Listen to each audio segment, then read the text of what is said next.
From the studios of WMNH 95.3 FM in downtown Manchester, New Hampshire, you are tuned in to the best of Matt Connarton Unleashed.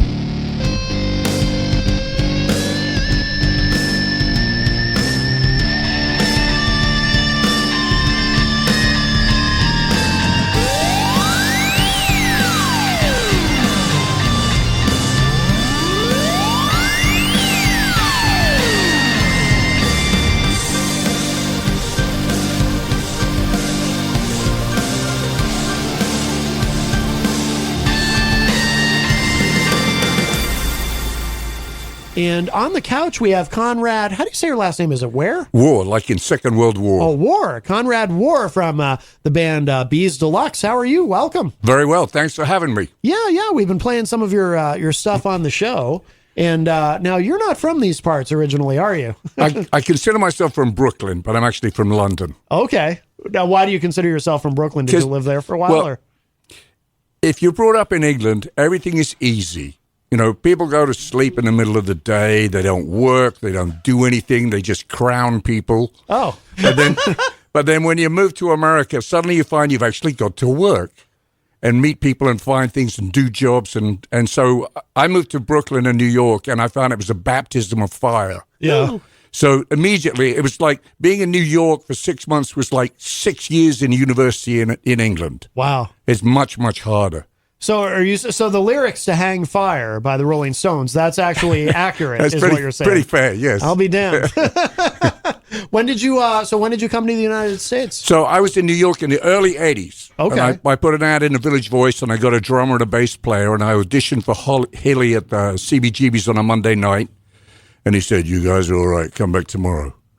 And then after that, he says, "You guys are all right, come back on a Wednesday." So, and after 6 months, we worked our way up to playing on Saturday night, 2 sets in between the headlining band. Oh, wow. Yeah, we opened for Dogs of War, which was the name of Living Colour in those days. Oh, no kidding. Yeah, fantastic band. Oh, wow. And HR from Bad Brains.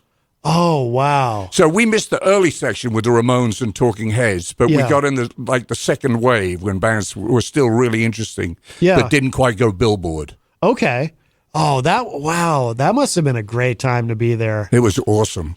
Wow, that's amazing. One night we were playing with Jonathan, Gregg, and the Lonesome Debonaires, and I don't know if you remember CB's, but the stage was to the side of the walk-through to the bathroom. So we're playing, Jonathan, Gregg, and his band are all at the bar drinking. They come back, all their guitars have gone out the back door. Oh, my God.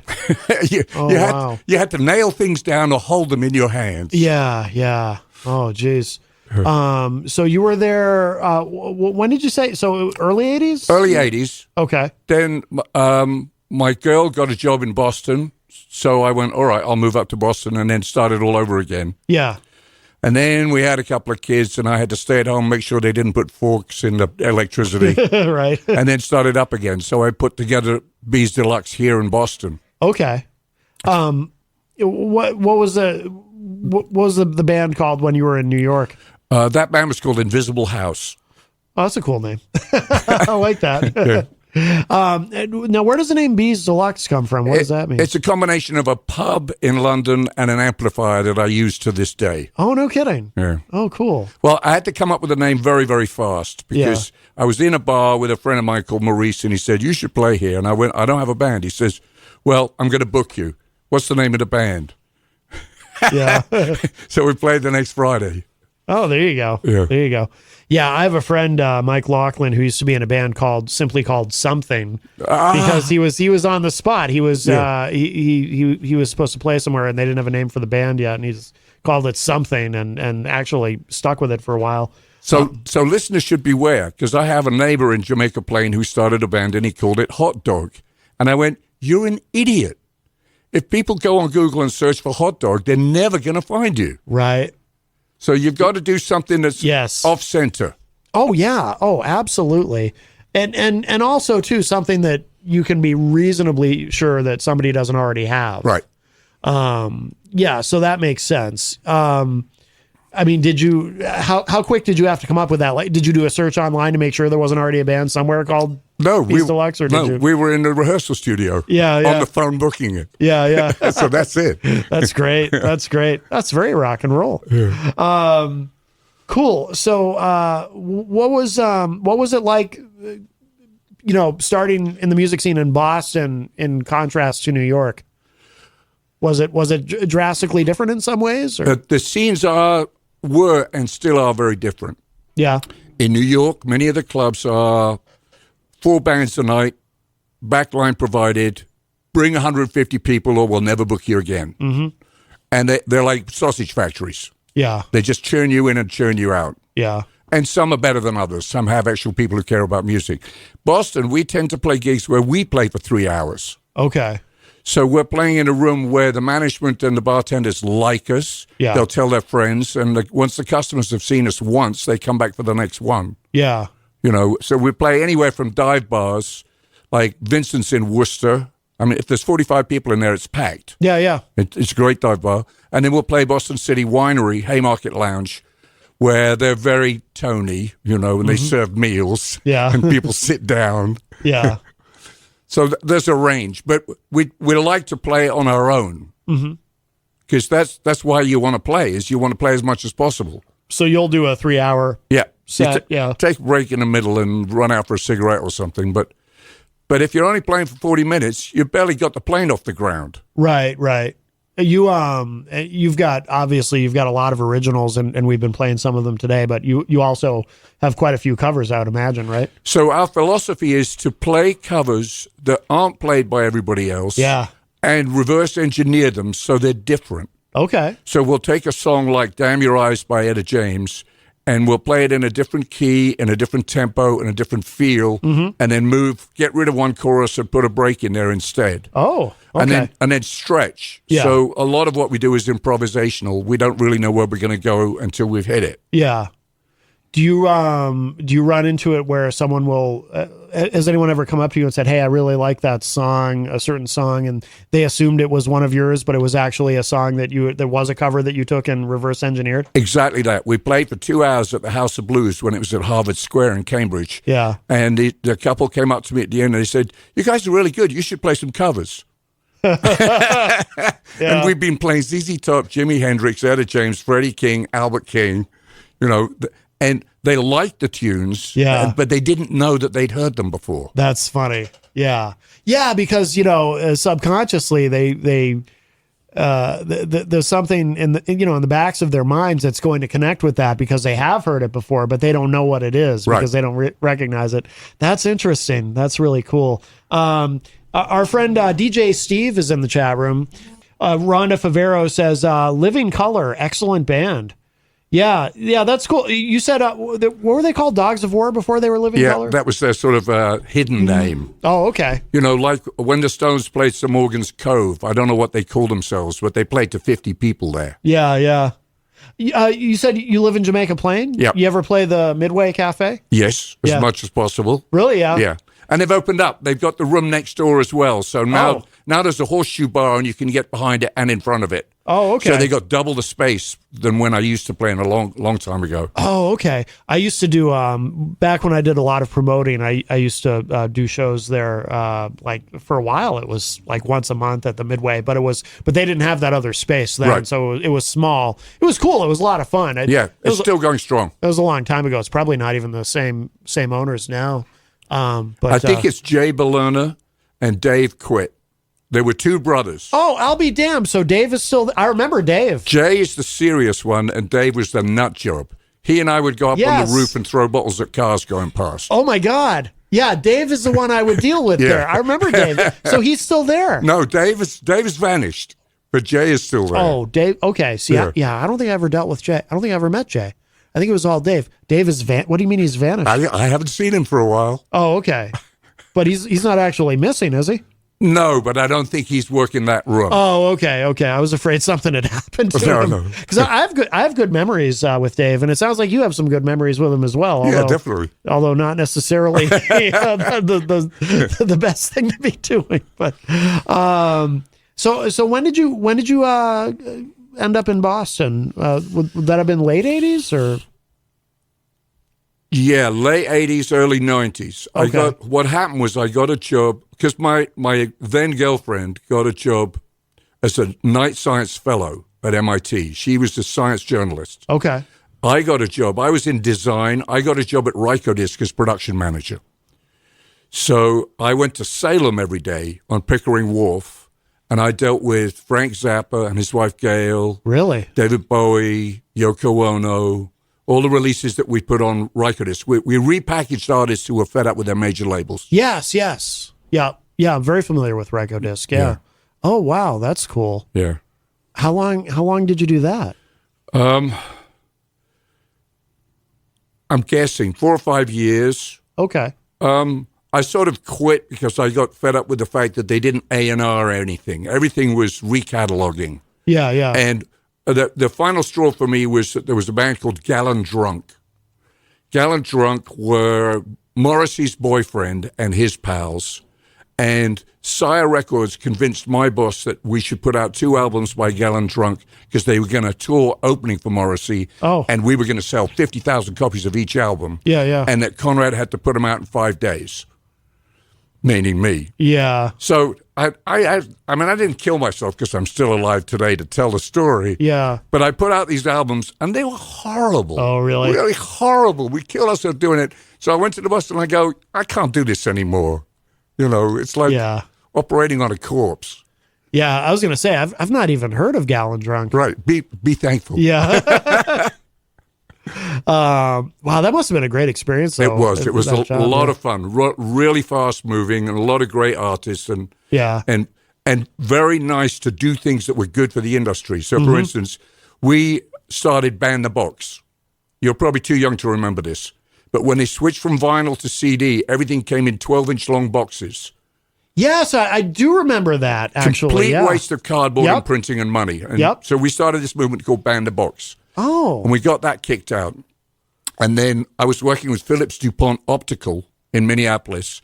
And together with them, I invented see-through jewel cases. Oh, no kidding. And then I invented the green dye that we put in Rykodisc. Okay. So when you looked at the disc, you knew it was a Rykodisc album because it was green. Okay. Lime green. Oh, wow. And as soon as we came out with the first releases like that, you know, everybody from the country was calling me, how did you do that? Where did you get that done? Yeah. You know, like Geffen Records were mad that they hadn't come up with it. Really? Yeah. Oh, wow. Did you sell them the technology The or recipe? something? No, I told them to get lost. If you're just joining us, we're talking with Conrad War from the band Bees Deluxe, but he's also been pretty well steeped in the music industry in other ways too. This is a cool surprise because I love talking about this stuff. So where did you go? So after you left Rykodisc, where did you go then? Well, what happened immediately after that was the internet came out. Yeah. Rykodisc went under, and they got picked up by Island, Palm Records, Island, and they drove it into the ground, and now it's moved to Rhino on the West Coast. Okay. And Rhino managed it as a back catalog. I don't think it's an active label. But I went and I was designing books and magazines and CDs and posters, and the internet came out. An editor gave me a little floppy disk, said, you'll like this, Conrad. It's something called Mosaic. And I put it into a computer, and I went, I can see the code. This is desktop publishing, but from computer to computer. So then I stayed awake for 2 weeks learning how to write code and how to write Director and Flash when it came out. Yeah. Oh, wow. So I was doing that during the day and then playing at night. Yeah. Oh, no kidding. Yeah. Huh. Yeah. So you've lived through all the changes in the. And the one that's coming up now is AI. We're all going to live through that. Yeah. Well, any predictions on that? Because I know some people are concerned that musicians are going to go away. I'm not scared of that, but we are in a point. If you remember when cars were first invented, somebody had to walk in front of them with a red flag. No. Yeah, when people first had cars, I didn't know that. You had to have like a servant walk 30 feet in front of you with a red flag. Oh, wow. Watch out, there's a car coming. Oh, no kidding. I didn't know that. Wow. And we're at that stage with AI, because when I talk to AI like ChatGPT, I'll ask it some questions and I'll go, I'm sorry, my database stops 2 years ago. Yeah. Or, I'm sorry, that's an invasion of privacy. I can't tell you that. Oh. Or, I'm sorry, we don't know. So it's early stages. My son was talking about this with me earlier, actually, and he's in favor of a law to pass that if you're interacting with an AI, it has to be known to you that it's an AI.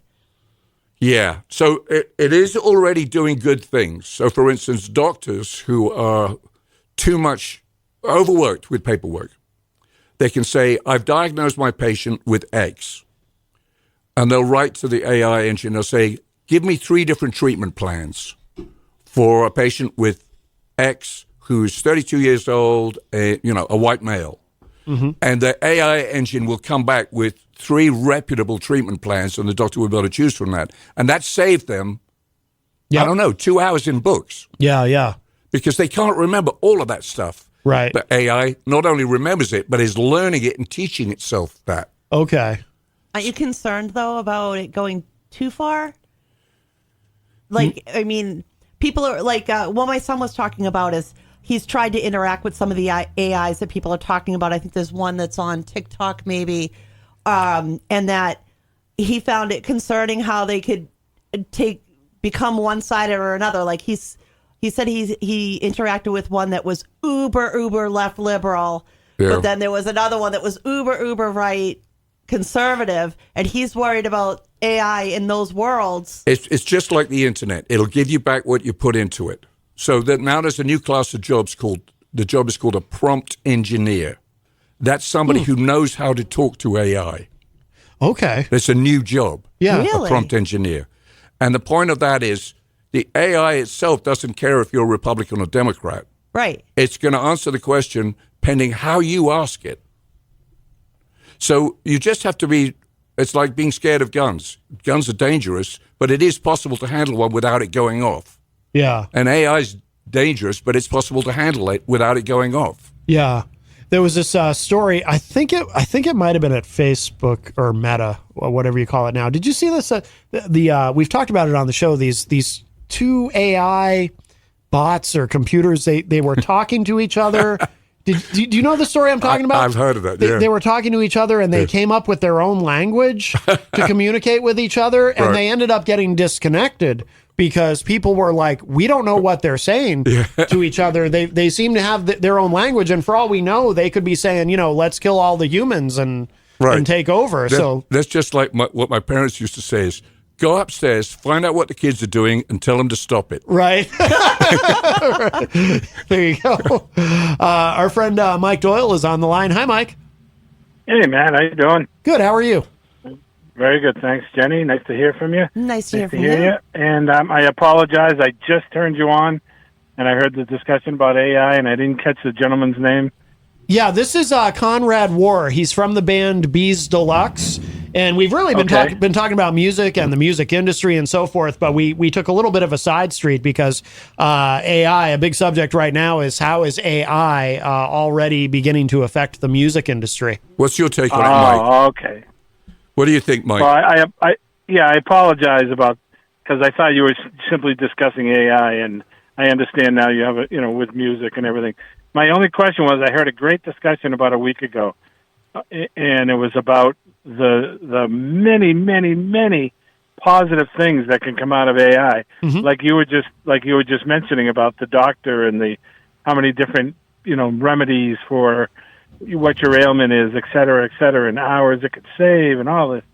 But then they went to the discussion about the negative part of it, and then how horrible the negative part could be in cloning people, making people guilty of crimes they didn't commit, things like that. And it was a really good discussion and the experts were saying that, there's a really, really dark side to it, and there's a really good upside, which is why everybody has a little bit of trepidation right now as to, sure, we want the good, but how do we stop the bad?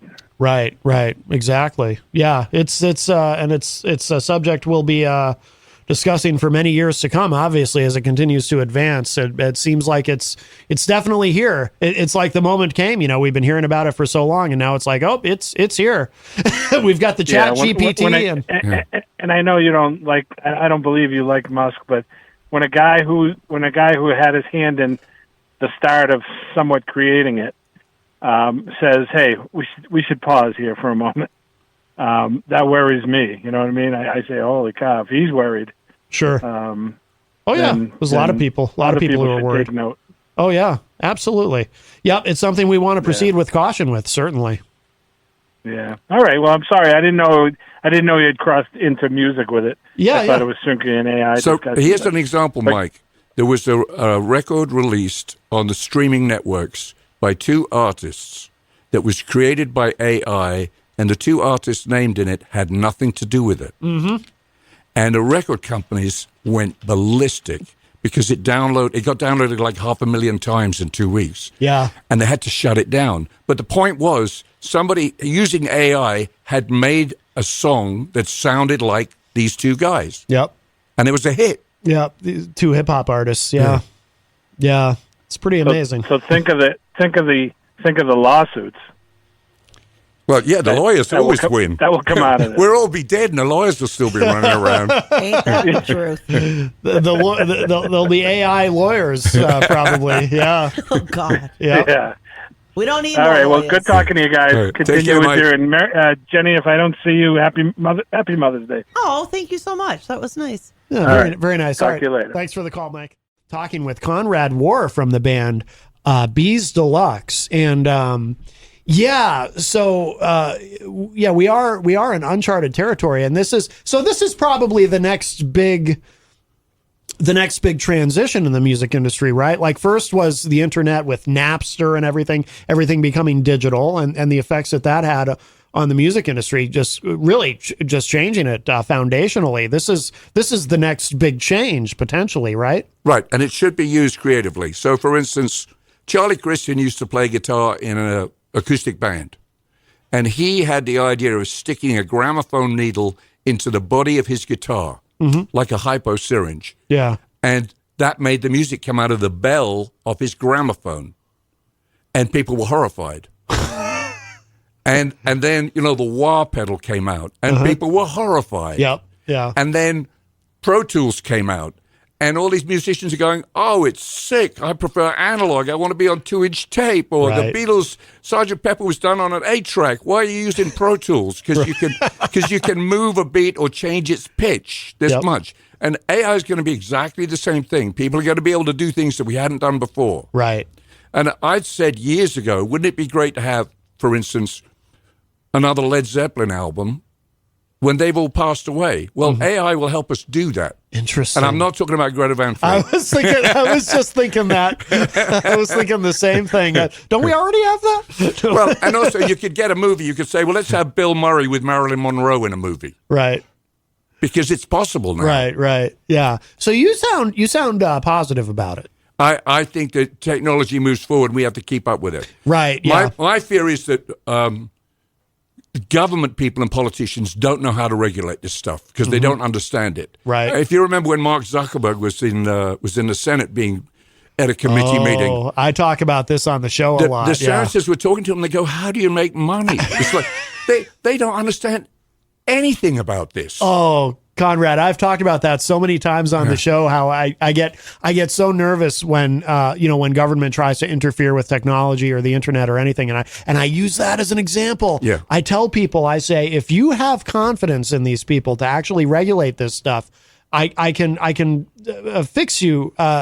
Just go to YouTube and just look up either Mark Zuckerberg or Jack Dorsey when he went and testified before a committee, and just listen to the questions that these people ask. Yeah. And you begin to realize they're going to be voting on things that they have no idea what the hell even they're doing. Yeah. They don't know. Same is true of Frank Zappa when he went to Washington.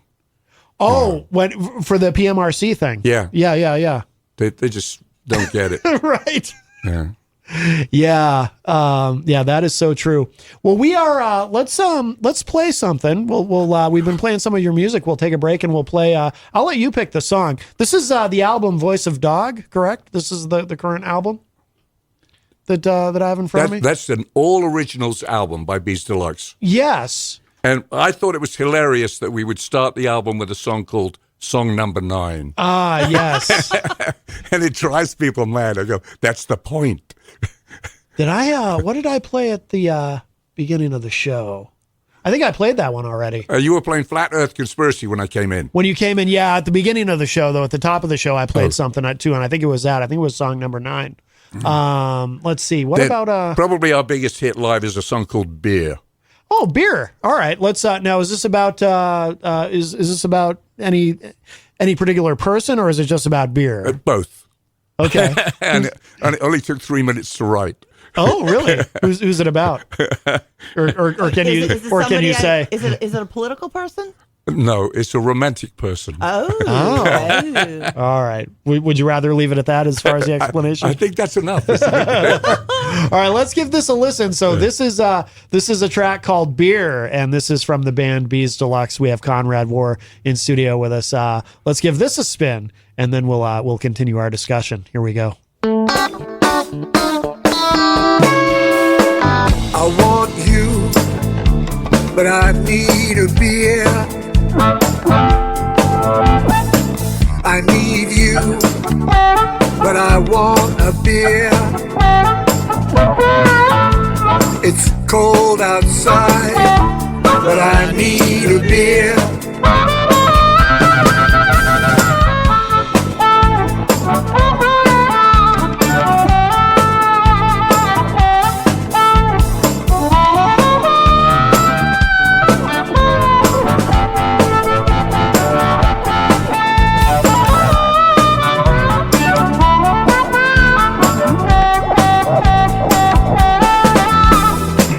I like you, but I need a beer.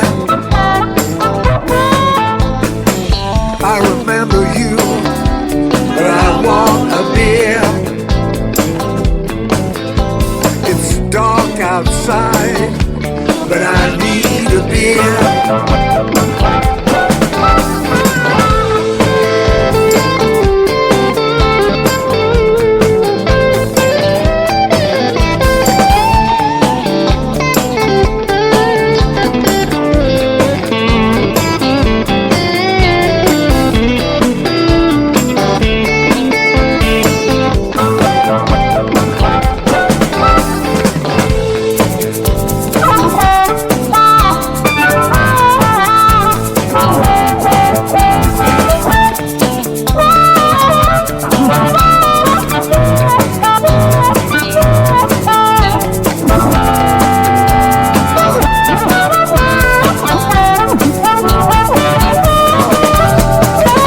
I'm leaving you, but I need a beer.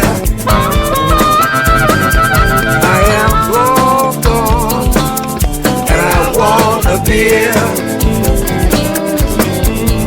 It's hot in here, and I need a beer.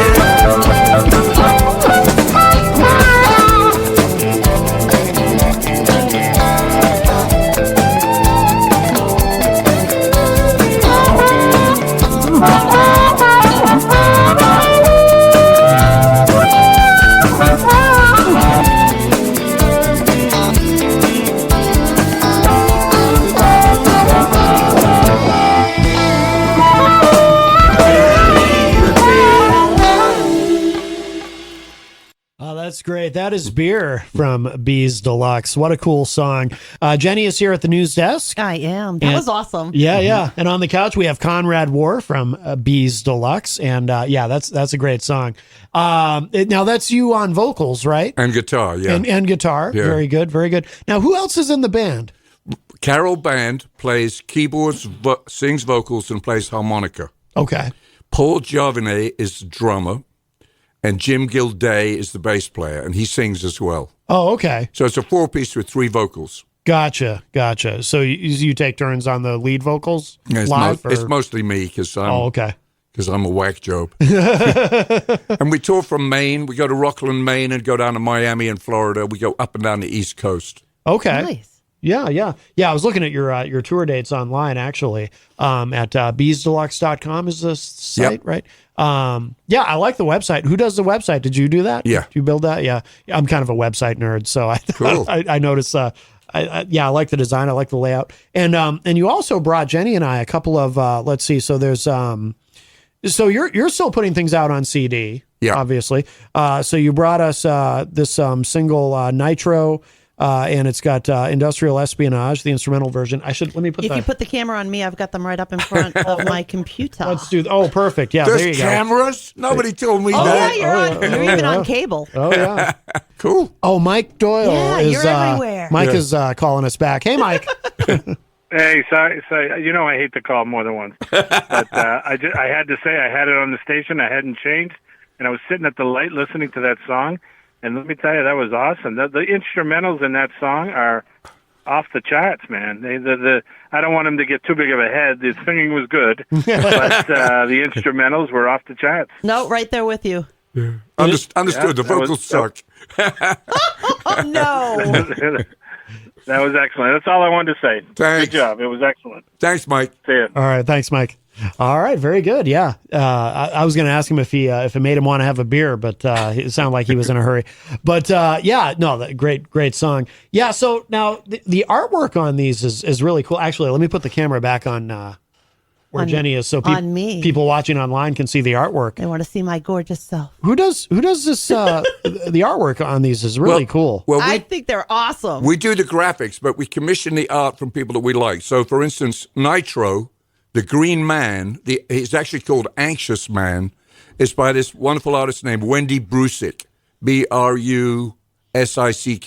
Okay. So she found us playing in Cambridge and became a fan, and we looked up her artwork, and we begged her to do that. So she's done the artwork for our next album, which is still being mixed. Okay. And the other one called Wherever You Hide is an EP, and that's a photograph by my daughter, Zoe. Nice. Oh wow. Zoe took that photograph in a sculpture park somewhere. That is very cool. I like it. Isn't that nice? Yeah, that is. Yeah.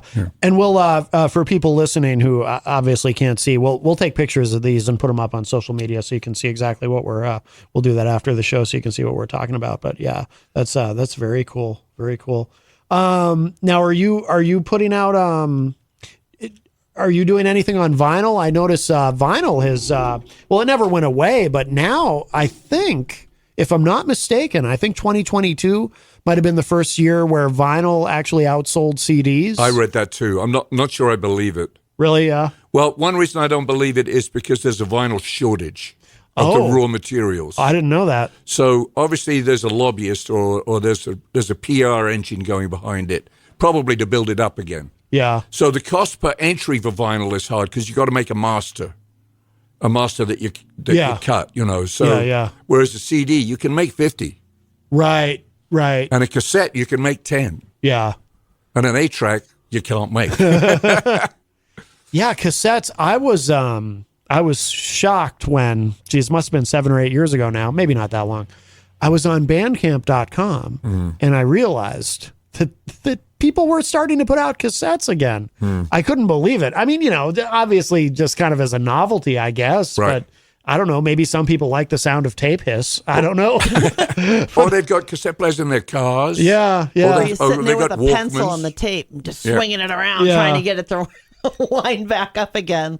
I don't miss tapes, No. but I think I want a CD player now. yeah. Like, I really think I want to have a CD player again. Yeah, I know I have one. We actually have one here. I think Rob Azevedo is the only one who uses it for his show.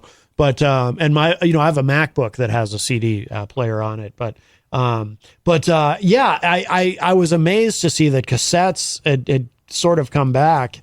And I actually, I used to work for a retail chain. I worked for Strawberries, and then of course it got bought by Transworld and became FYE. But I remember cassettes. One of the things that's interesting, and you might agree with me. It's interesting to see over time what technologies go away and what technologies stick around, and to try to predict it. And sometimes people aren't always right. And cassettes are an example of where I thought those were going to go away at least 5 years sooner than they did. And we still had them when I was working at that job. We had them much longer than I thought we would have. But my theory at the time was that it was because of the auto industry, because people still had cassette players in their cars, Right. even though CDs had been the dominant medium for so long. And then eventually cassettes went away, but cassettes stayed around a lot longer than I would have imagined. But Well, it's immensely portable. But the two that you missed that went away, like the dinosaurs, were the mini disc, Sony, yeah. right? Yep. Which had a bubble memory, so you could jog and it wouldn't skip.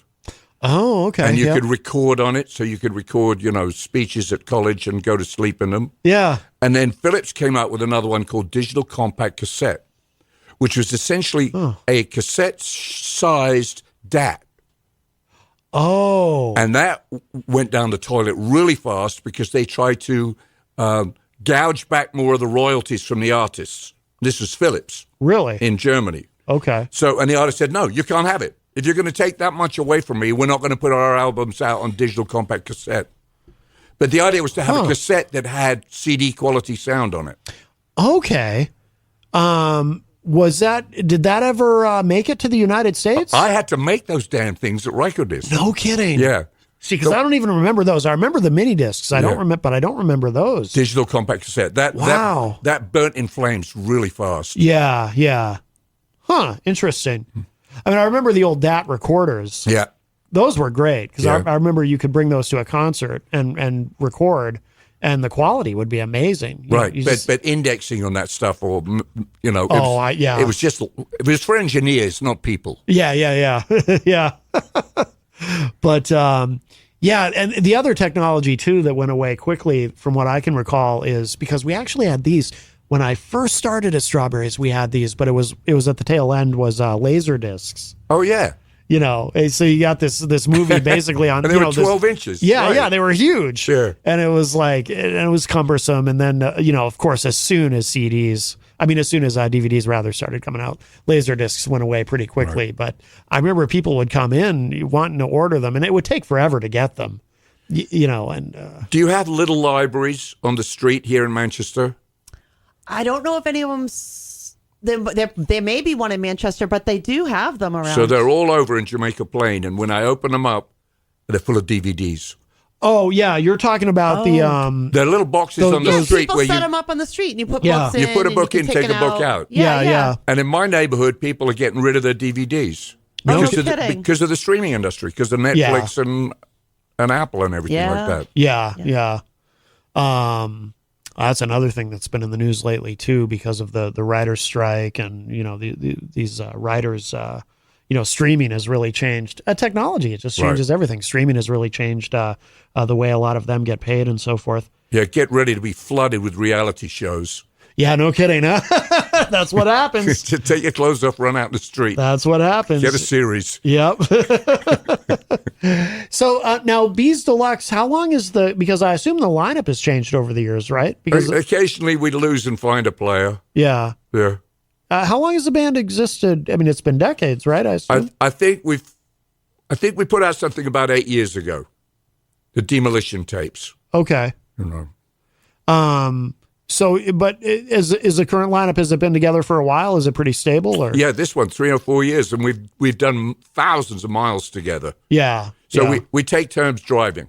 Okay. And the mythology of this is that when I'm driving, it rains. Yeah. And when anybody else drives, it's fine. Right. You all pile into a van? Or? Yeah. We borrow a VW bus or a Ford Transit or rent a Ford Transit. Yeah. But COVID almost killed us on that. Yeah. Because if you remember, before COVID, you could rent a van for, I don't know, $150, $200 a day. Sure. Do unlimited miles.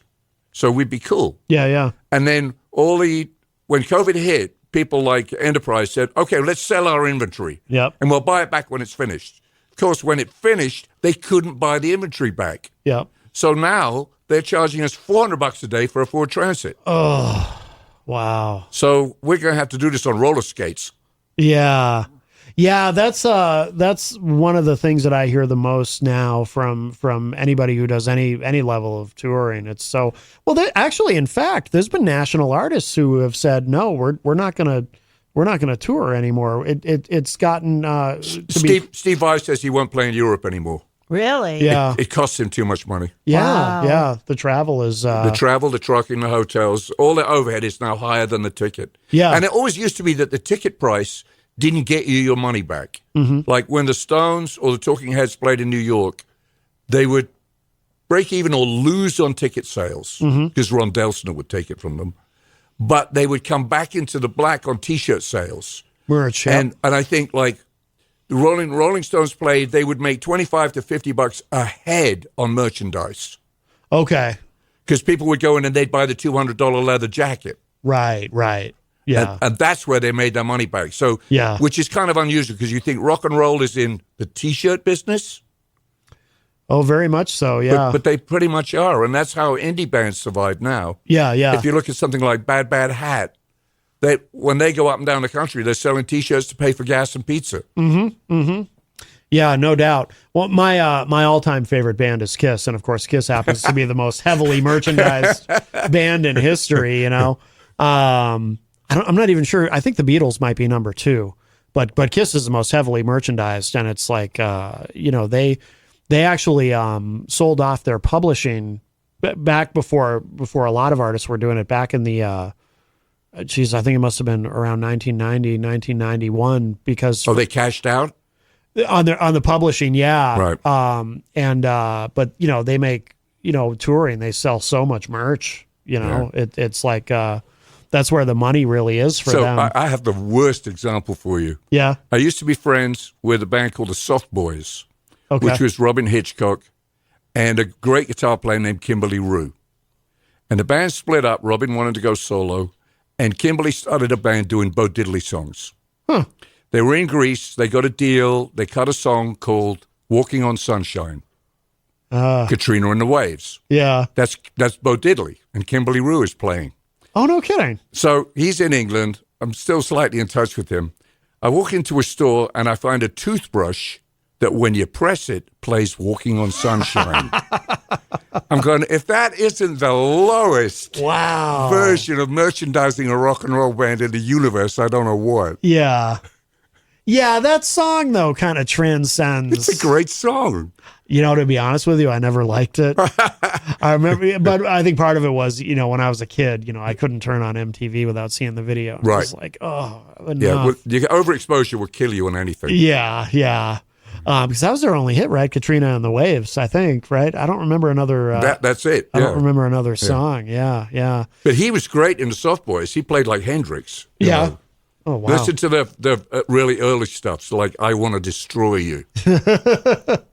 Now, with when you were at Rykodisc, was there any merchandising going on there, or because they were? No, but what we did, and I think most labels do this, is we would package in a way that the super collectors would want. Okay. So we had a release called Yictadosa, which is by Zappa, and it stands for You Can't Do That on Stage Anymore. Okay. So they'd be like 5 double albums in a box, hand-painted. Yeah. So if you bought all 5, you got the box. So that's kind of merchandising, but it's really upselling Yeah. to Yeah. persuade people. Don't just buy volumes 1 through 2. Oh, Buy volumes 1 through 5, and you get this extra thing. that makes sense. You Yeah. know, my favorite actually was Nut Ogden's Flake by the Small Faces, which came in a circular tin, like a tobacco tin, Yeah. way before Public Image, because Public Image did a metal tin box as well. Okay. So it was really about that kind of packaging. One spoof that I came up with was we did an album with NRBQ called Honest Dollar. Yeah. I got $1,000 from the bank, and I sent it to the band, and I said, I want you to sign every single dollar bill, and then send them back to me, and I'm going to put them into CDs, Oh, wow. and then shuffle them and distribute them. Yeah. So if you're an NRBQ fan and you bought one of those, you might open it up and find a dollar bill in there signed by the band. Oh, wow. Oh, that's pretty cool. Yeah. Yeah. Oh, wow. Is that kind of the most unique idea that you would? Because who would think of that? I mean, that's. I assume that was your idea, right? You're the one who came up with that. Is that the most unique idea that you had come up with? I had another one that it didn't quite take off in the way I hoped, but I introduced Bob Mould to my boss, and Bob really hated Virgin Records because they had nothing but session players working for him. Oh. And the session players you've probably met session players, but Sure. they're very serious and they're in there to make $1 and get out again. Yeah. So he's a good songwriter and a great guitar player, and he just didn't like that. He wanted to be in charge. Yeah. So he agreed to sign with Rykodisc as an original artist, and he formed a band called Sugar. Okay. And the first album he did was Copper Blue, which is a take on Police. Yeah. So I got with Philips DuPont Optical, and we made a copper CD case Oh, okay. and printed the name of the band on the copper on the outside. Oh, wow. So, and that's like a super limited edition. Yeah. Oh, wow. That's pretty cool. Wow. Do you now? Do you do? Are you involved in the industry side of things now, or are you just focused on the music? I just play the guitar. Yeah. Yeah. Do you miss it? No, No. no. As I said, the more you get embedded in the record industry, the more you feel like you need a shower. Really? Yeah. And I suppose it's like that in the film industry and the advertising agency and publishing. Yeah. Interesting. What? So, I mean, was there a specific thing that? I'm so curious. I mean, was there something specific that made you feel that way, or was it just kind of over time? I got 2 albums. I had cast my net, and people knew who I was, and they would send me demos. Yeah. I got a tape from Robbie Krieger, and my boss wouldn't put it out. Really? Yeah. It was an instrumental album by Robbie Krieger of The Doors, if you don't recognize him. Oh, yeah, yeah. But it was a great album, and they wouldn't do it. They said, we can't sell that. I go, we can sell that. They went, no. And then I got another tape from a guy whose name I can't quite remember yet, but he was a student of Bill Frisell's in San Francisco, and he was playing world music really early, before world music really existed. Yeah. And I took it to my boss, who's a very nice guy named Don Rose, and he had a desk the size of yours, this deep in CDs and DAT tapes and cassettes. So because I worked there, I could get it to the front of the pile. Yeah. And he listened to it, and he came down the next day, and he said, Conrad, this is awesome. This is the best I've ever heard of this genre. And I said, great, let's put it out. He said, no, nobody's heard of him. Huh. So my heart kind of broke, because I go, okay, so here's a record industry executive who has the power Yep. to introduce a new act, to put out original music, and chooses not to. Yeah. And I'm guessing it's like that everywhere. Oh, I'm sure. Yeah, I'm sure. And there's, and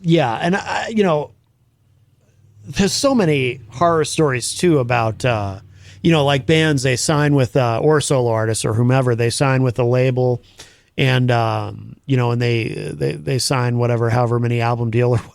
Then they record something, and hell, maybe it's even happened to you. I don't know. And they record an album, and then the label decides not to put it out, and they shelve it for whatever reason. Yep. And then the band is like, and they don't even own the master recordings of what they just did. Yeah. And this label says, no, we're going to shelve this for which could be for any number of reasons. Yeah, And I've got tracks in warehouses in London at EMI and places. no kidding. The one that comes to mind, though, is there's a really good guitar player in New York called Binky Phillips. He was in a band called The Planets. They headlined CB's. Okay. They were huge. And he cut an album. They were one of the first biracial bands, too. They had a black guy in the band and 3 white guys Yeah. in early rock days in the 80s. Yeah. And the album was phenomenal. And it went to the label. And Ted Templeton said, we've got Van Halen. We don't need The Planets. And it was just like, if he just got the tapes there 6 months earlier, Yeah. and that just blew him up. And why wouldn't you? And yeah, you've got Van Halen, but so what? Why don't you want another? You know what I mean? Why don't you want another? Well, because record companies can't market the same thing twice in 1 month. In the book publishing industry, it's called review driven. A book company like Doubleday will have 20 books out a month. Yeah. They'll promote one of them. Okay. So why do they put the other 19 out? They go, just in case. Yeah. And they say those books are going to be what's called review driven, Okay. but they're not going to push it. Okay. So it's up to the author to go out and find a publicist and get on Good Morning America. But in the record business, it's really specific. It's like we can do one girl singer, one boy band, one heavy rock band, one reggae band. That's it for the next 2 months. Okay. I remember watching an interview with Tori Amos talking about that. The difficulties. Well, we already have a female. Right. We've already got a piano player. And they wouldn't put her on. It's insane, yeah. Yeah. Oh, that's wild. Yeah. And from the artist's perspective, it's bad luck or good luck depending on your timing. Yeah. Right? Seriously. I mean, when you remember, if you listen to Norah Jones now, you go, it's good. But her album came out when there was nothing like it. Right. True. Yeah. Oh, yeah. Yeah. So the critics went, "This is wonderful." Right. It was like a dose of fresh air. Yeah. Yeah, that's interesting. Yeah, and I remember that too because I was working for Strawberries when Nora Jones hit big, and yeah, you're right. I remember that. And of course, now we live in a time where you can put things out yourself on the release it yourself online, and Right. it's a completely different world now. I mean, record labels still exist, obviously, but it's funny too. People there's still people who think that if I get signed to a record label, all my problems will be solved and I'll be instantly famous. Then. And I remember meeting a band that had been signed in Utah, and they came up to New York. They got a cheap apartment in Staten Island for $10 a night, and they're all working as waiters and barbucks. Yeah. I go, "You signed to a major label?" He says, "Yeah, we got no money." Right. Yeah, exactly. Yeah, it is. It can be a dirty business, that's for sure. Yeah, so I can see why you got disillusioned with it. Listen, this has been wonderful, Conrad. We learned a lot, and we went in some directions I wasn't expecting, which is always a nice surprise. I love talking about the music, but other aspects of the music industry too is great. But we do want to make sure people know where to find you online, your band, Bees Deluxe, and if you have any shows coming up in the area that you want to, we have listeners online from all over, but any specific shows you want us to know about, anything at all, social media, whatever. You can find us on Facebook as Bees Deluxe, and you can find our website, beesdeluxe.com. And our next show is a no-cover show matinee at the Porch Southern, what's it called? Porch Southern Fair and Juke Joint in Medford. Okay. And it's a matinee. Okay. And we released a video of Jamie Lee Curtis begging us to put out a matinee show. Really? Yeah. Nice. Oh, no kidding. Yeah. Wow. And Was we're on that Instagram AI? and Twitter and Mastodon and all those things. So she was at like the Grammys or something like that, and she was begging Bruce Springsteen to stay on matinee because she goes to bed at 7 in the evening. Yeah. So we cribbed the video and put our name in there. Oh, that's awesome. That's brilliant. I love it. All right, very good. And the website, of course, is beesdeluxe.com. And Conrad, this has been wonderful. Thank you again so much, my friend, for coming in. This has Thank been you, great. Jen and Matt. Thanks for having me. Absolutely. From the studios of WMNH 95.3 FM in downtown Manchester, New Hampshire, you are tuned in to the best of Matt Connarton Unleashed.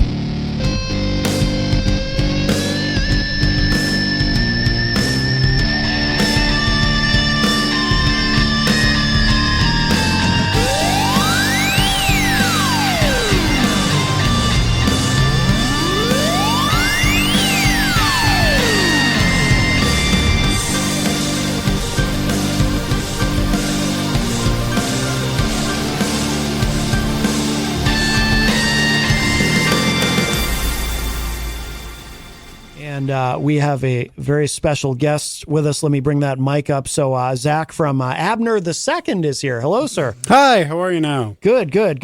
And he's going to play live for us. And let me bring up the other. We're kind of going to live sound check on the air here. How's that sound? A little more amp. Perfect, thank you. Okay, cool. All right. So he's going to play live for us, going to do some songs, and then afterward we'll chat a little bit and get to know him. But this is really cool. This is a very, let me put the wide shot on there so you can see the full setup. He's got his pedals and his viola. Am I saying that correctly? Yep, viola. So this is awesome. So I will go ahead and give you the floor if you want to. You can introduce the songs or however you want to do it, and I just can't wait to hear you. Very cool. This song's called Dover.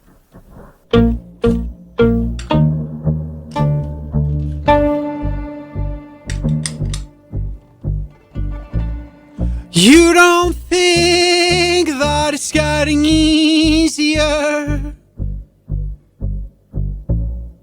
but if anything we would say it's getting better. And I wrote a song about you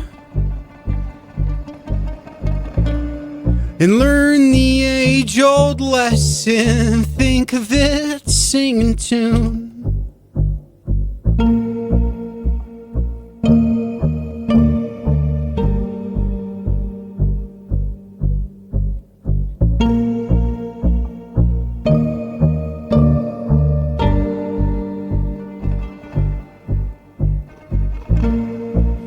And we hope the coast is good for you. And just know I still think of you. And how I wanna thank you for teaching me the age-old lesson. Think of it, singing to Mike and singing tune. Oh.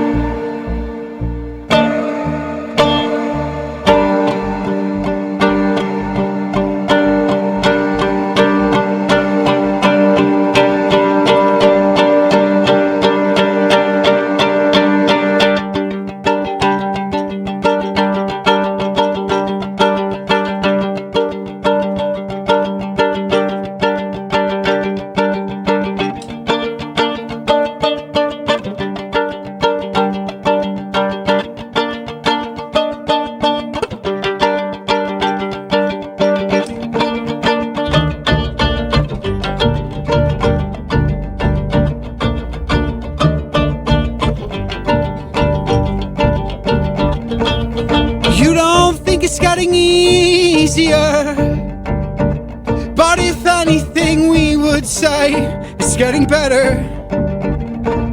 And I wrote a song about you and learned the age-old lesson, talk it, sing and tune.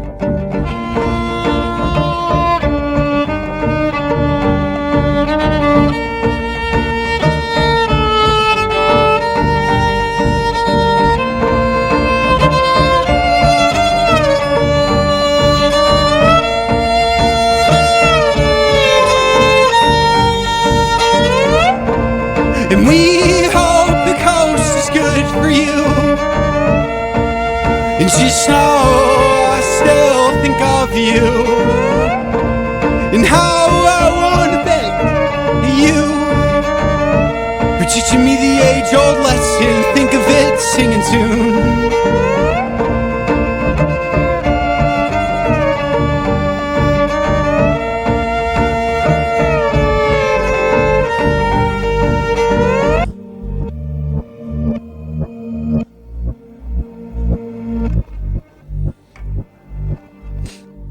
We have, if you're just joining us, Zach from Abner II is here with us in studio, and he's got a whole setup here. We'll talk to him about it afterward. Very interested to learn more and how he figured out how to do all this. It's remarkable. It's like six different pedals. Yeah. Oh yeah. Yeah. 7 maybe. Yeah, it's very kind of you saying. Thank you again for having me. Absolutely. I was very happy. I listen to your show every now and again. It was very nice of you to have me here. Thank Totally you. psyched to have you here. Yeah, very cool. Alrighty, so these next two songs, they go back to back.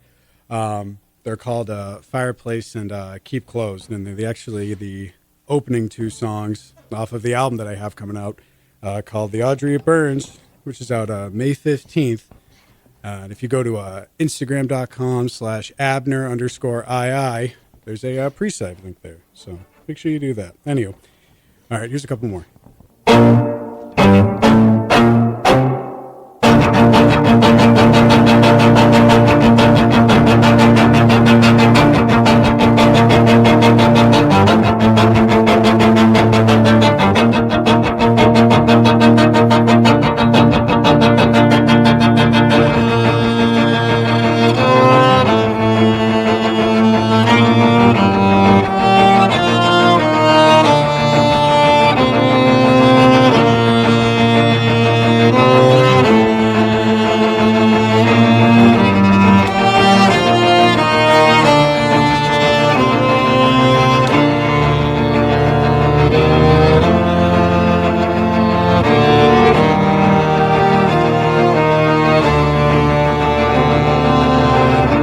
I've been running off the fumes of you,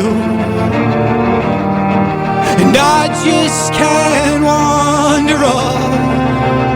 And I've been thinking less of how you're living.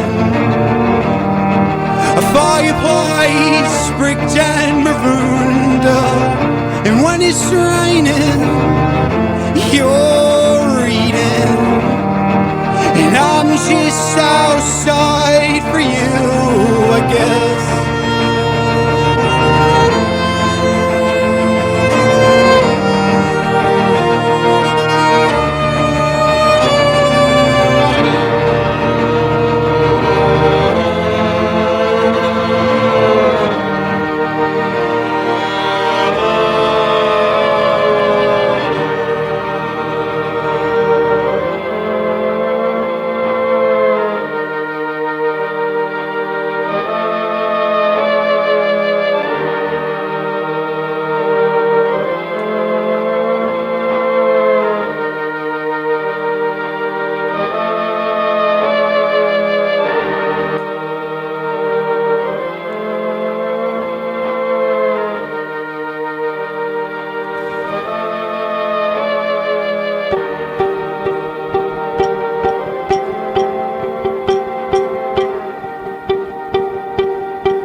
Face down on the bed, glasses in one hand and your eyes in the other.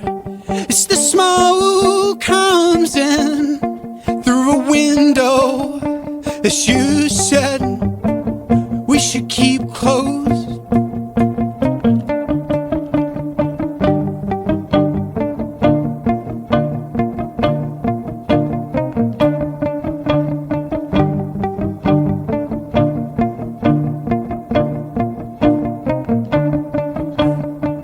Shake the thoughts of shaving my head and painting the ceiling with thoughts of you and I ever existing. 'Cause this, I meant it better at meaning. 'Cause it's so good, I meant it better at meaning. 'Cause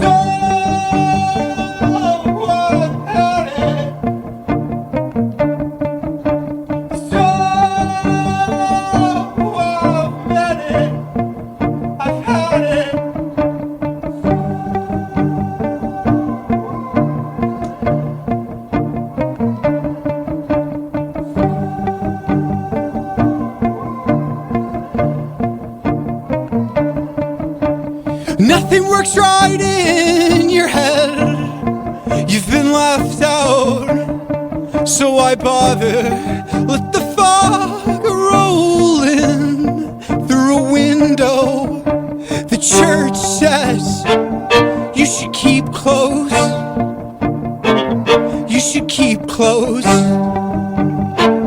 You should keep close. You should keep close. Shake the thoughts of shaving my head and painting the ceiling with thoughts of you and I ever existing. 'Cause this, I meant it better at meaning. 'Cause it's so good, I meant it better at meaning. No hope.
Beautiful, beautiful. Gorgeous.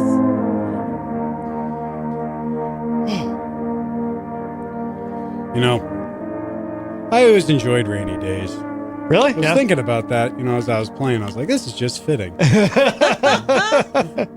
Rainy days make me drowsy. Really? Yeah. Rainy days and Mondays always get me down. Yeah, I like this. I like the sunshine. Sorry. If you're just joining us, we have Zach from Abner the Second here in studio, and this is great. Really enjoying this a lot. You have such an incredible setup. He has for our listeners out there is this beautiful viola, electric viola, plugged into about 6 different pedals into an amp, and I'm just fascinated watching him work these pedals and different switches and dials, and it's just amazing what you're able to produce all by yourself. It sounds like there's a lot more going on, and it's just one person. It's absolutely awesome. Just awesome. Well, that's very kind of you to say. Thank you. Absolutely. Yeah. Thank you again for having me. Yeah, yeah. All righty. So I have a few more tunes. Okay. Yeah. My instrument, they stopped developing it in the 1300s, so it doesn't respond well to anything, such as a room or someone breathing. So Yeah. we're doing all the things. A lot of tuning. Yep. All right.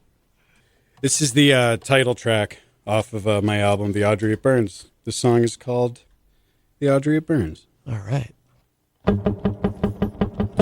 You're older now, and you know that this just probably won't end well. The idea of losing it in the concept you're gonna quit again. It's a forest of nicotine, a haunted house of amphetamines, and the idea you're quote alone. You're alone. You're alone and on your own.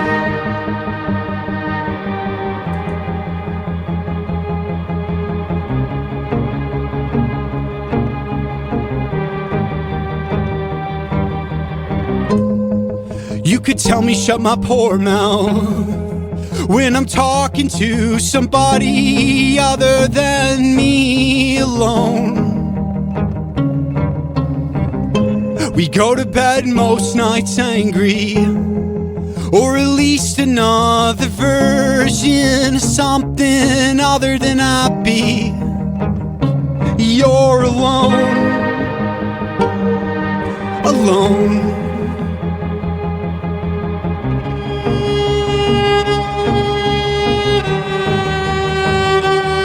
But I guess you know this so well, oh well.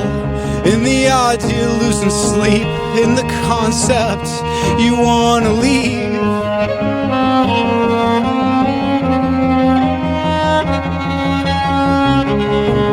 We don't have it, and if we did, we'd break it again.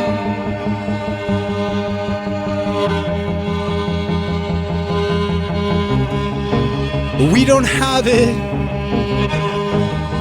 and if we did, we'd break it again. You long for a place you don't know, in a time that doesn't exist, with thoughts that you won't grow when you were less alone. The Audrey it burns, the Audrey it burns, the Audrey it burns off. The Audrey it burns.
Very cool. That's the so that's also the title of the album that's coming out. The Audrey Yeah, It the Burns? Audrey It Burns. Yeah, coming out May 15th. Oh, Recorded cool. here in Manchester. Excellent. Very nice. Excellent. Where'd you record it? I recorded it at Blastula Studios in Manchester, New Hampshire. Okay. Yep, which was very nice. Yeah, my friend Evan Yarmo did it. Oh, very Yeah, good. Yeah, yeah. the studio tracks we've been playing sound great. Yeah, thank you so much. Really good, It's yeah. very kind of you to say. Thank you for playing them. Absolutely. We have a name in the chat room I haven't seen before. I wonder if it's a fan of yours, Larry Thomas. Larry Thomas. Not familiar? No, not familiar, but I'm really terrible with names Well, hello, and Larry. faces. Welcome. Hi, Larry. Alrighty. If you're just joining us, we have Zach from Abner II here in studio. Alrighty, so speaking of Yarmo, this next song is actually called Yarmo. Excellent.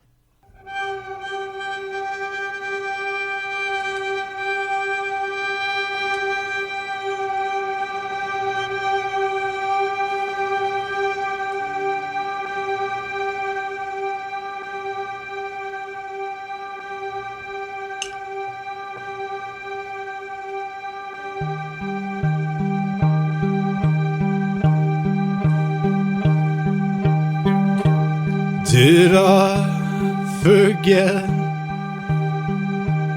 to tell you we're a wreck? You'll see every night before sleep.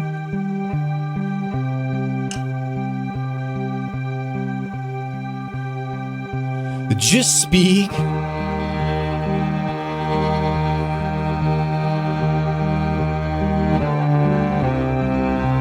Just speak to me.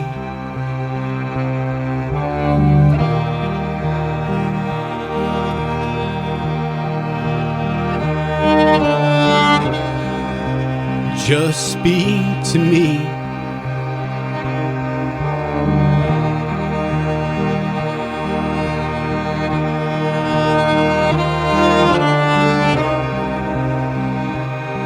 Please.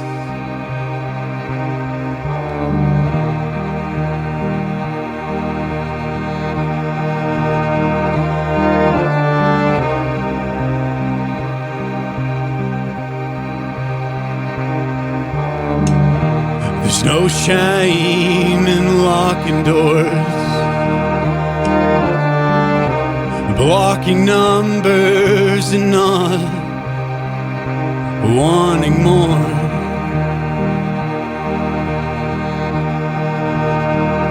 I can face through and live your golden years without you. Face through something other than happy, something other than happy, something other than happy. Something other than happy. Something other than.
Wow.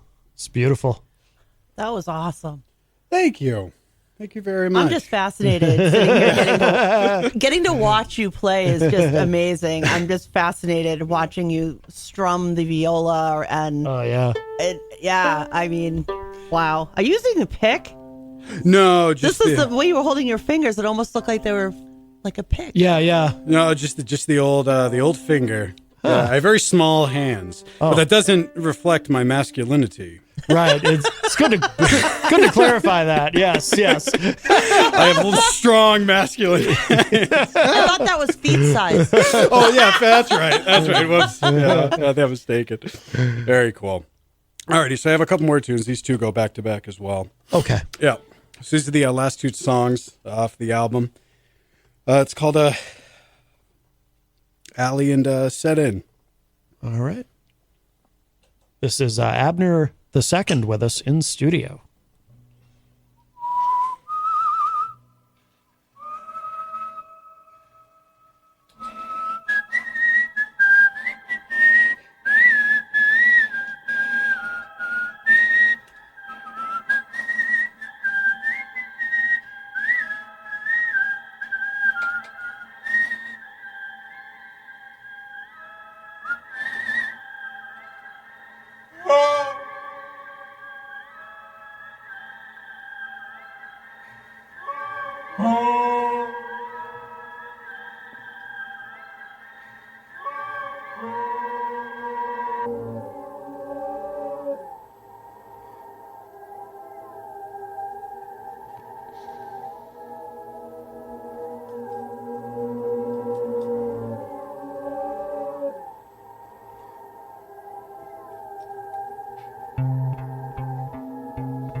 Over the bridge and gone again, while the other is uptown, down the street, from where my heart used to live. I hope the comfort don't kill what it is that you said you believed in. I'm in the alley for you, 'cause what else can I do? I think I'm freaking out again.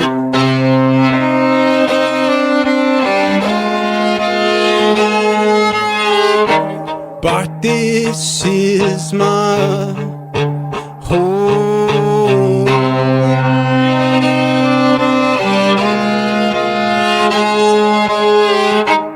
It's where I talk to myself. Mr. Green, would you ask these fine folks to leave?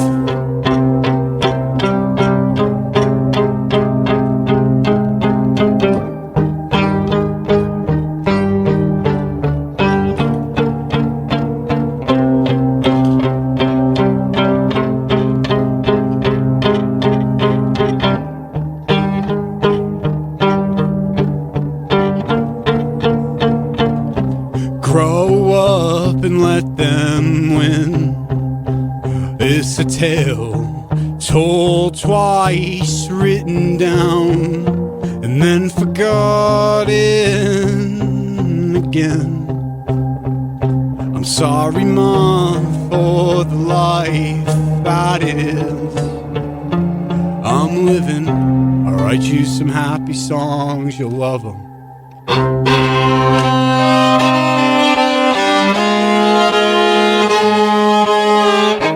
But this is my home.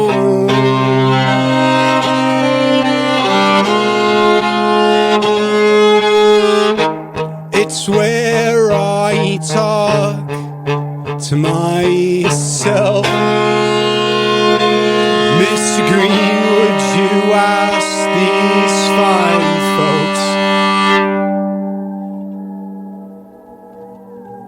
folks to leave?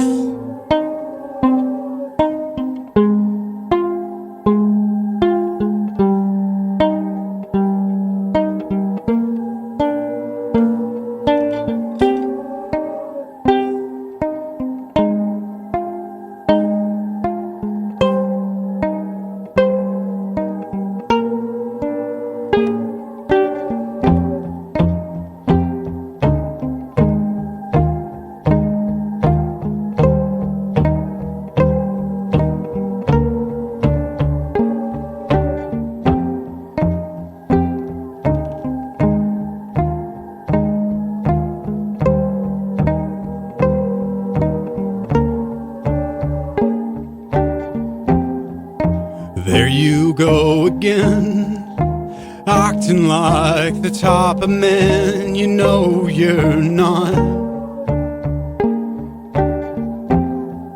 Nothing sets in, just give it time and you'll be back on your knees again, and they'll love it.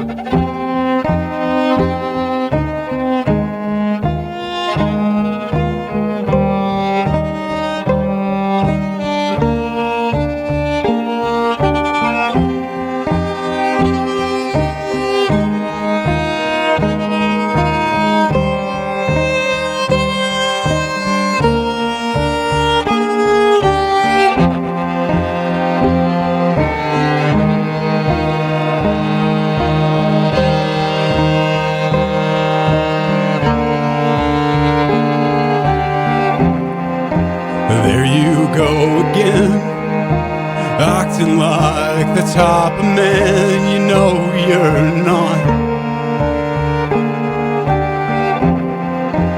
Nothing sets in, just give it time and you'll be back on your knees again, and they'll love it.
Thank you.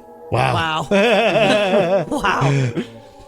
Just wow. Yeah. That's pretty intense. Last two songs off the album. Yeah. Okay. Yeah, going out. Yeah. Try to go out with a bang. Yeah. Those are two of the earlier songs I wrote, you know. And I'm not sure if either of you are news buffs or not, but Oh, yes.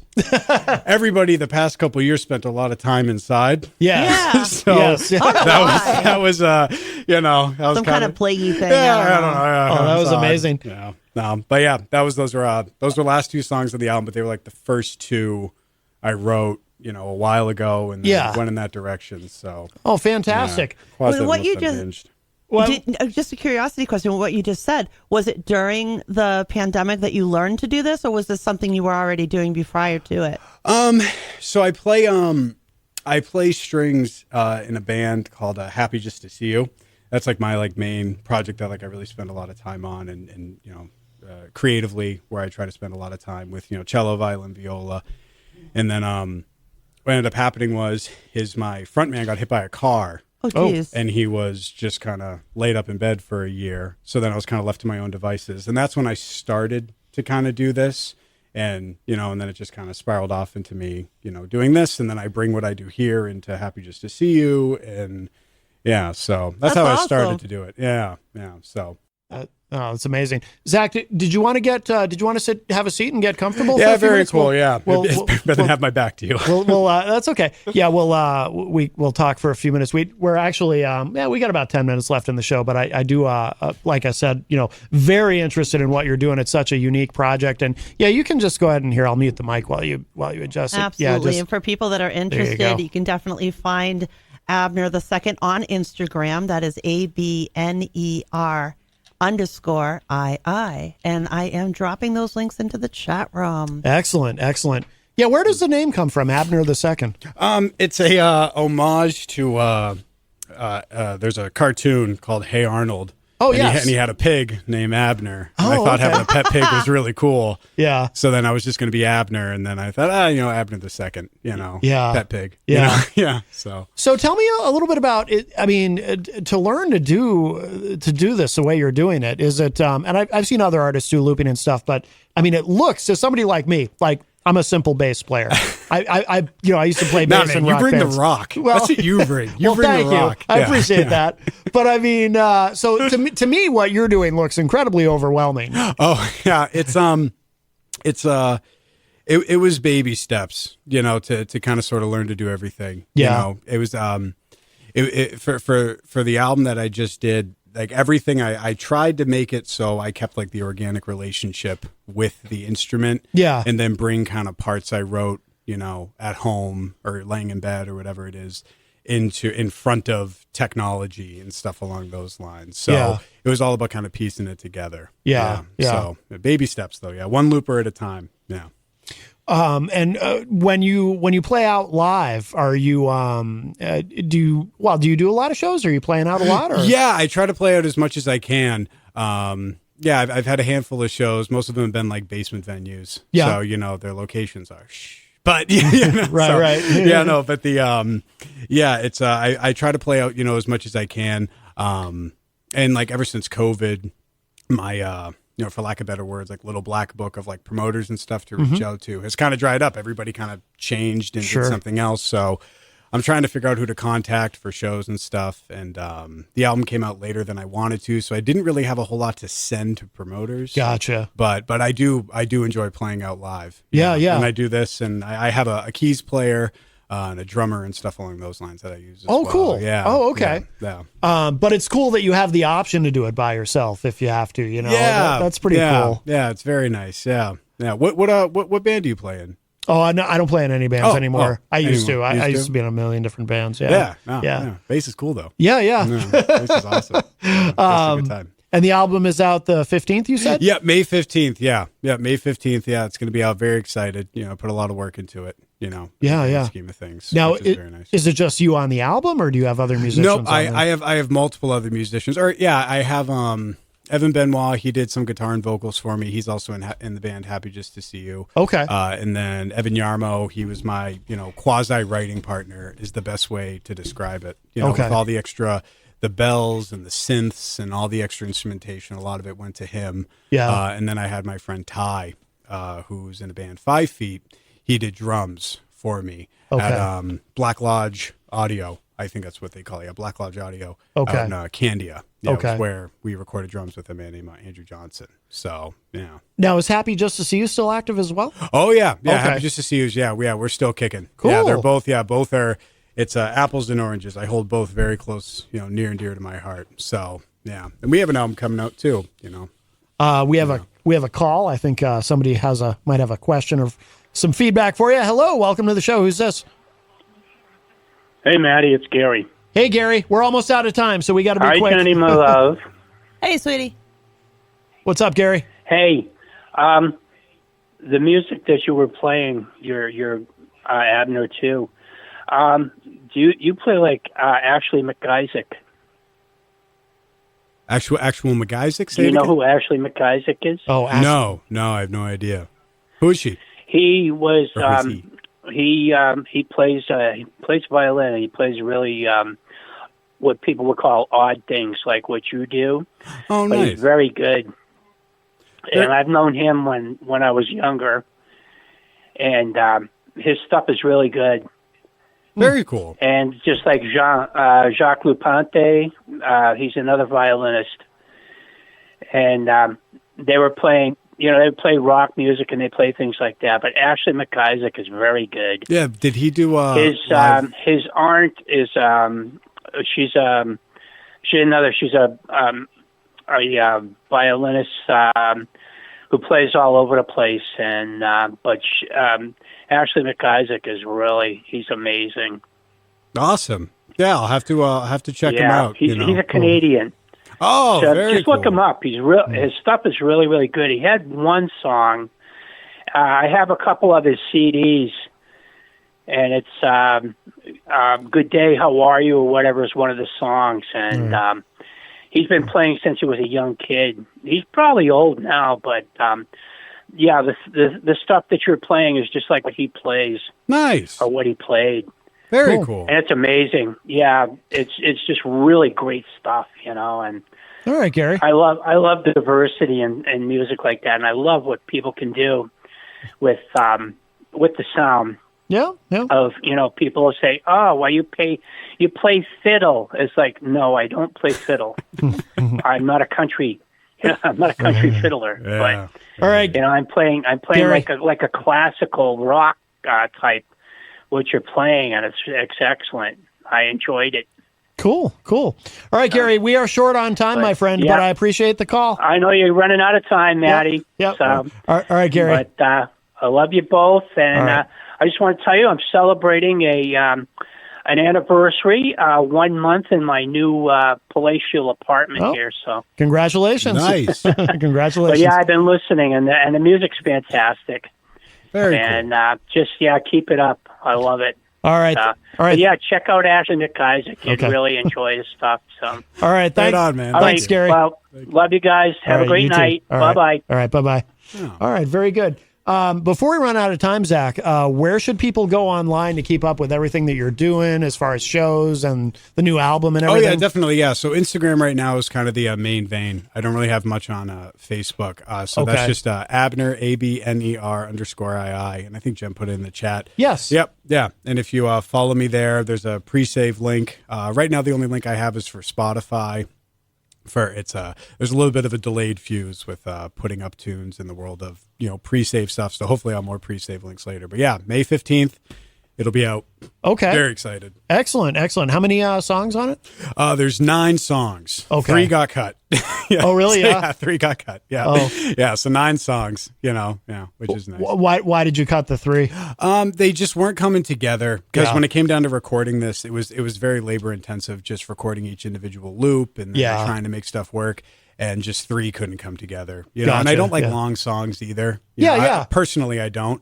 And I cut one that was 5 minutes. Like, yeah, I'm not. Oh, no kidding. I'm yeah. not a 5-minute guy. Yeah, yeah. I don't like 5-minute guys. I'm not. Yeah, so yeah, I can't do 5-minute long songs. There you go. Well, we're really glad you came in today. This is Thank awesome. you so much. Yeah, means the world. Thank you for having me. Yeah, no, what you do is remarkable and unique, and it's it's no disrespect to any of the great artists that we have on, obviously, but it's cool to see somebody doing something as interesting as what you're doing. And that's very kind of you to say. Yeah, and thank you. I showed up and just kind of plopped having to DI everything right onto you, and you took it like a champ. So thank you for that. Thank Oh, you. you were awesome. Yeah, thank you. Awesome. happy to do it. Yeah. Very good, very good. Well, we are just about out of time. Jenny, did you want to plug your website? And, Absolutely. You can always check me out at jencoffee.com, JENNCOFFEE.com. FFEY.com. And I do have more writings coming out on the miting, and I will be giving an update on the National Health Campaign. Very good, very good. And that's going to do it for us for now. Zach from Abner the Second, thank you again so much, my friend. Thank you, Matt. Thank you, Jen. This has been absolutely happy to do it. And that's going to do it for us for now. I will talk at you all a little bit later. Bye, everybody. Bye-bye.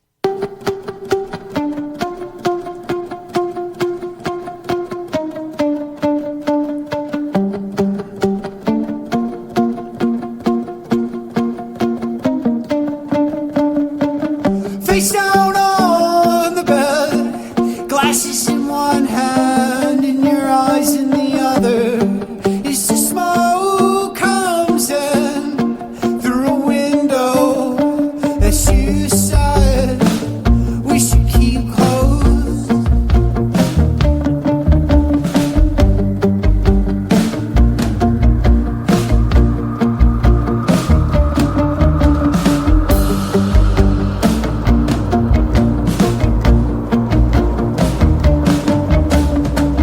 Shake the thoughts of saving my head and painting the ceiling with thoughts of you and I ever existing.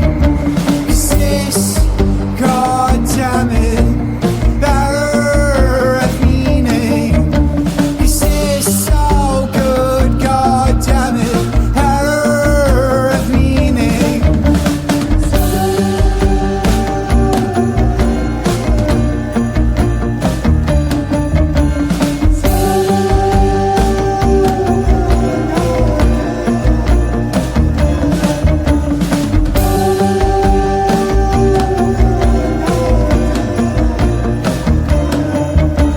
Nothing works right in your head. You've been left out, so I bother. Let the fog roll in through a window. The church says you should keep closed. You should keep closed. You should keep closed. You should keep close. Shake the thoughts of shaving my head and painting the ceiling with thoughts of you and I ever existing. 'Cause this, goddammit, better at meaning. 'Cause this so good, goddammit, better at meaning. No hope.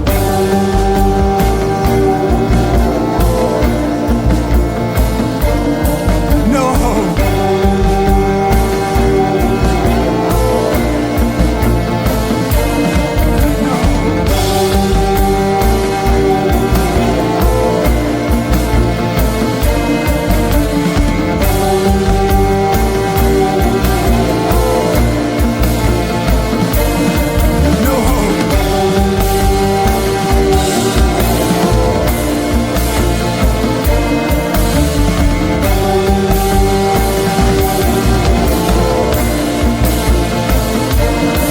No hope.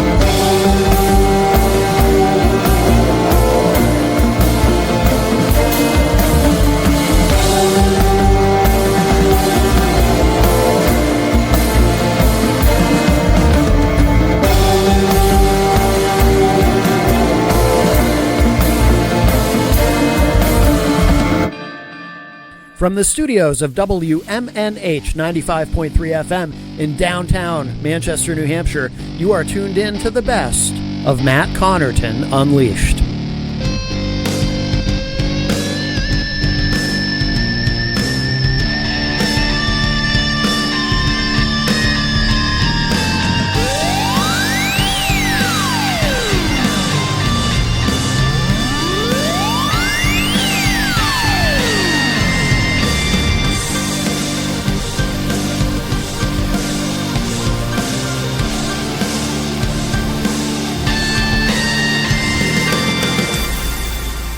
And we have with us, returning to the program, Mr. Shane Ballin is here. Hello. It's great to be back. Yeah. So excited to be back. Thanks, Matt. Yeah, absolutely. It's good to see you, and looking forward to hearing some tunes. And Yeah, me too. I got we got a couple guitars here. I got a little Martin here we just got. sounds So nice. we got some, I got a couple covers I want to play, but I want to play some songs off the EP that I just put out. Oh, yeah. And my good friend and producer, Mr. Goodbars, Timothy Thorpe, Toy Box Studios in Nashua, did a great job helping me out with that, and look forward to working with him again. Yeah, so Excellent. Yeah. And is the so the EP, is it out now? yeah, it takes a few days. It takes like a week or how many days it is, but it's all set up with on DistroKid. Excellent. Yeah, so it's out there on all the platforms. Oh, very Yeah. good. Very good. Yeah, I don't know how. I guess it'll be a little while. Yeah. Well, congratulations on that. Thanks. And then just keep writing. I have a bunch of songs, so I have another whole EP. I would say right now. So Excellent. Just gotta work on it. Yeah. All right. Well, whenever you're ready, I'm dying to hear whatever you're going to play for us. Yeah, I wanted to play a couple of the songs. I was thinking about playing, Charlie, and I want to play Daddy's Truck. I want to play String Pain Projection. I have a new song called "A Note" that I just wrote. Okay. So maybe I can get that in. Yeah. We have plenty of time. All right, great. And so I'd like to start it off here. Let's get warmed up with a little Stapleton, huh? All right. Sounds good.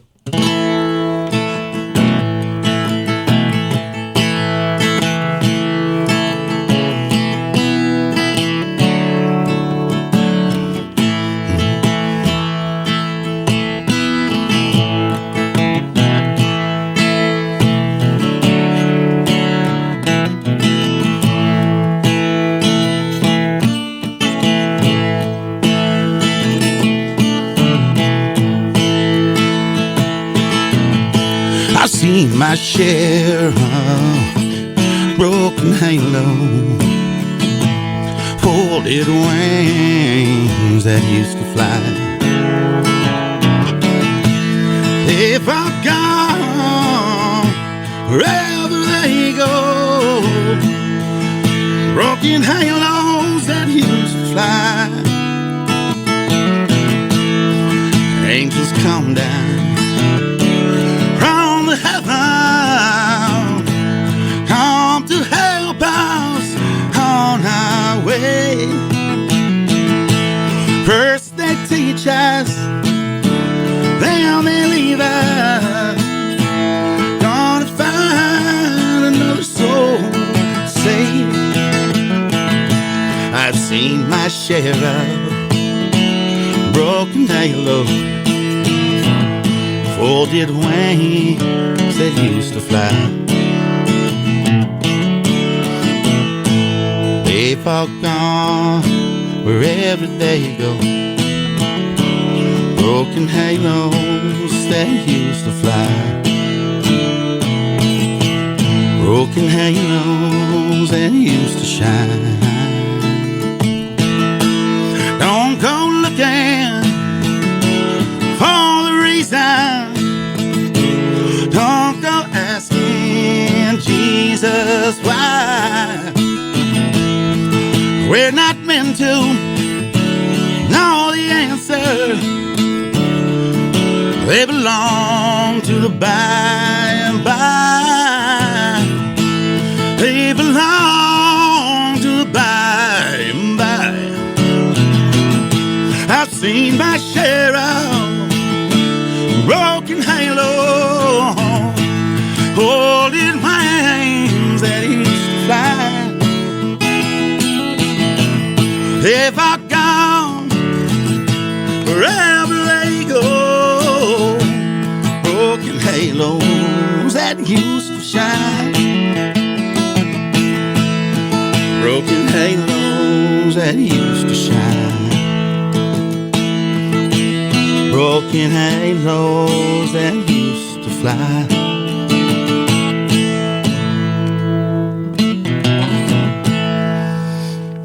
Little Stapleton. It's beautiful. I love it. By the way, I was going to say, by the way, Sarah Lorraine Prince is in the Facebook live chat and says, excited to hear you perform the song you wrote with my mom. All right. That's right. I think I remember you. Iris Iverson Lemire is in the chat room and says, "Cool, Shane Ballin." All right, let's do Daddy's Truck right now. All right. This is the song that Sarah was talking about? Yeah. Cool. All right. Awesome. All right. And yeah. Here we go. This song is I wrote with a friend of mine, passed away, Janine McGrath, and she wrote this song. And I spoke about it once, and it reminded her of her dad when I started playing a certain chord progression. And she wrote a song about an old Dodge truck, and that had the smells, and reminiscence of her father. So she would keep it around, and then she had to go to the junkyard one day, and this is the story of Daddy's truck.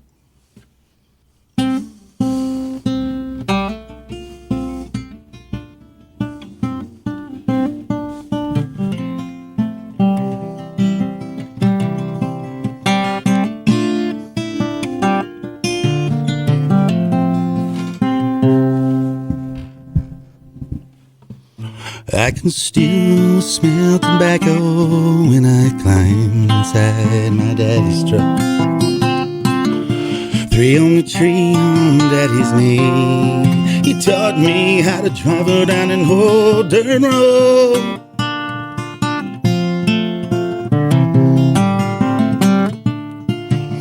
Luckiest strikes in Old Spice are 2 smells that hit my heart.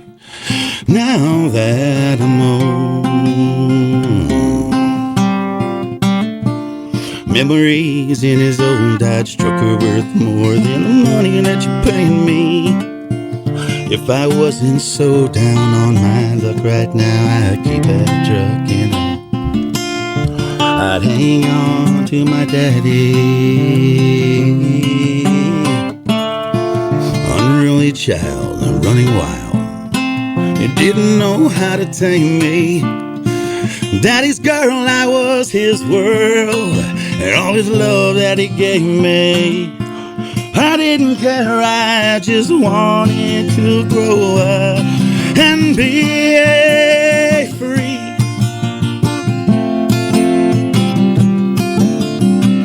Memories in that old Dodge truck are worth more than the money that you ever gonna pay me.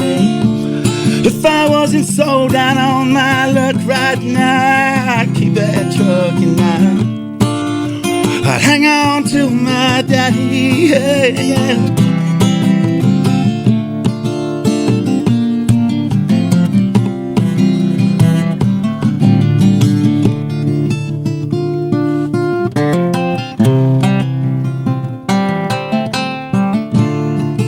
As I take that gun rack down, now my heart breaks with every painful turn of the screw. That rearview window now has a very clear and painful view.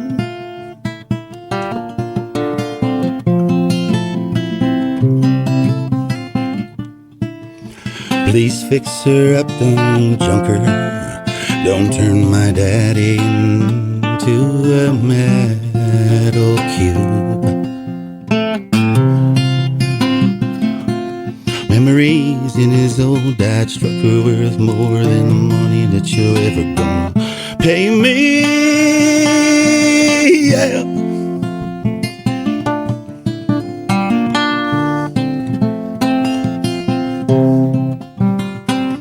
Memories in that old Dodge truck are worth more than the money that you ever are gonna pay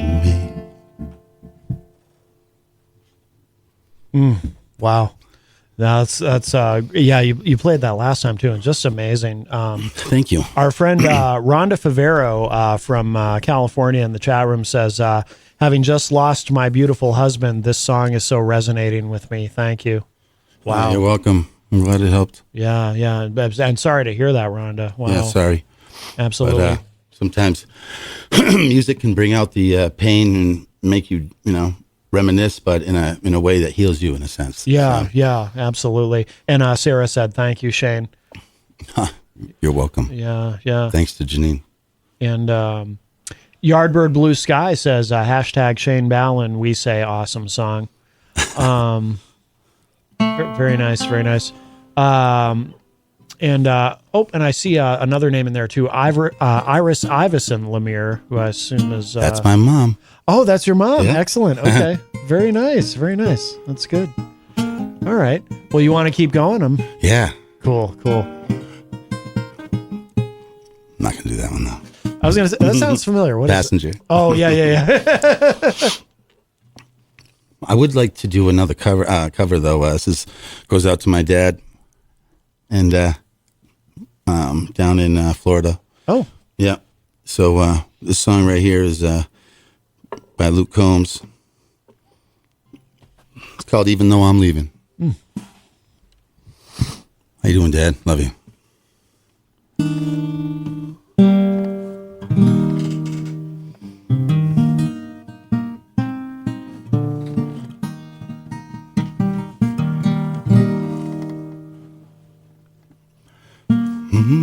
Daddy, I'm afraid. Won't you stay a little while? Keep me safe.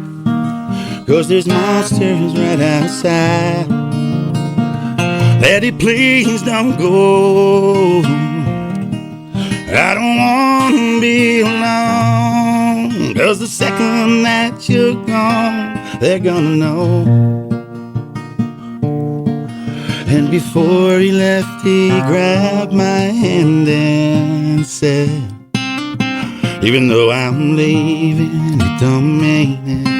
I won't be right by your side when you need me and you can't save me in the middle of the night. Just close your eyes and say a prayer. It's okay, I know you're scared when I'm not here, but I'll always be right there. Even though I'm leaving, I ain't going nowhere.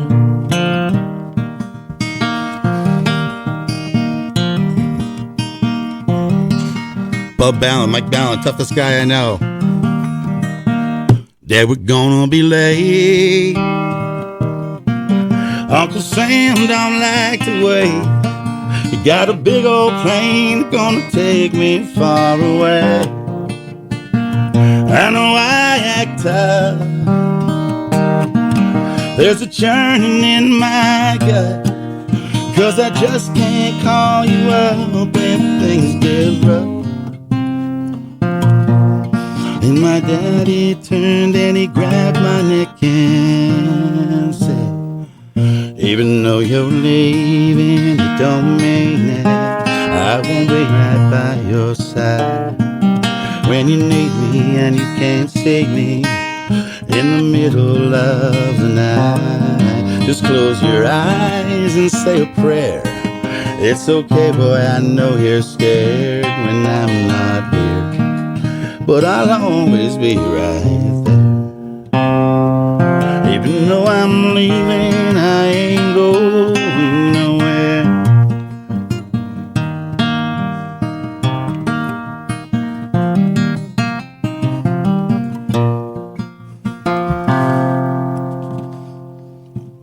Daddy, I'm afraid. Won't you stay a little while? Never thought I'd see the day I'd had to say goodbye. Daddy, please don't go. I can't do this on my own. There's no way that I can walk this road alone. And my daddy turned and he grabbed my hand one last time and said, even though I'm leaving, it don't mean that I won't be right by your side when you need, you can't see me in the middle of the night. Just close your eyes, say a prayer. It's okay, I know you're scared. I'm right here, and I'll always be right here. Even though I'm leaving, I ain't going nowhere.